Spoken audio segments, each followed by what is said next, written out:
और दूसरा ये कि सिलेबस को पूरा करने में टाइम कितना लगता है। तो मैं सारे समझा देता हूँ। देखिए, अगर आप यूपीएससी की तैयारी ठीक से करना चाह रहे हैं, यूपीएससी, और आपकी बैकग्राउंड ज़्यादा नहीं है, बैकग्राउंड से फ़र्क पड़ता है। जैसे मान लीजिए आपने हिस्ट्री, ज्योग्राफी, पॉलिटिकल साइंस से ग्रेजुएशन किया और गंभीरता से किया, तो आपके लिए यूपीएससी की तैयारी में समय काफ़ी कम हो जाएगा।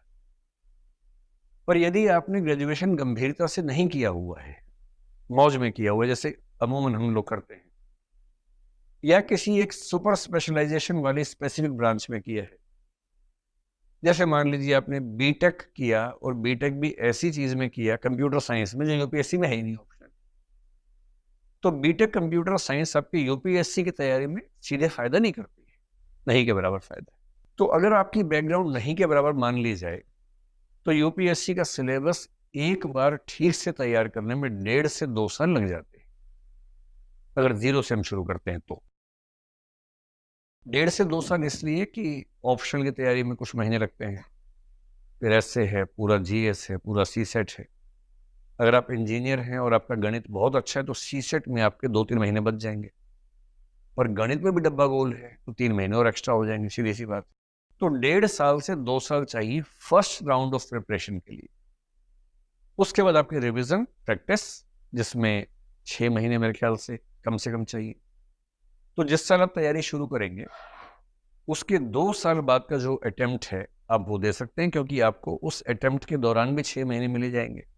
कुछ चीज़ें प्रीलिम्स और मेंस के बीच में भी कर लेंगे हम लोग। तो जो लोग ग्रेजुएशन शुरू कर रहे हैं उनके लिए तो बहुत मुफीद मामला ये है कि ग्रेजुएशन के साथ साथ तैयारी कर लें, ग्रेजुएशन खत्म होते ही एग्जाम दें, क्योंकि कम उम्र में आईएएस, आईपीएस या पीएससी में आने का फायदा ज़्यादा होता है। सिंपल सी बात है। अगर मैं आईएएस की बात करूँ, आईएएस बन के आप 5 या 6 साल में कलेक्टर बनते हैं, 9 साल में बड़े जिले में कलेक्टर बनते हैं, 13-14 साल में कमिश्नर बनेंगे, 17 साल की जॉब होने के बाद आप राज्य में सेक्रेटरी या केंद्र में जॉइंट सेक्रेटरी बन जाते हैं। वहां से 10 साल का स्टेग्नेशन है। लगभग 26 साल के आसपास की जॉब होने पर आप बनेंगे एडिशनल सेक्रेटरी, जो यहाँ पर एसीएस होता है राज्य में। और एसीएस बनने में या एडिशनल सेक्रेटरी बनने के लिए जरूरी होता है कि आपके पास पर्याप्त जॉब बची हुई हो। लगभग 30वें साल में आपको सेक्रेटरी बनने का ऑप्शन मिलता है केंद्र में। सेक्रेटरी का मतलब पूरी मिनिस्ट्री का ब्यूरोक्रेटिक हेड, जो बहुत बड़ा पद है। और आईएएस बनने में मजा उसी पद में है बेसिकली। पर सेक्रेटरी बनने की शर्त क्या है? सेक्रेटरी के लिए एम्पैनलमेंट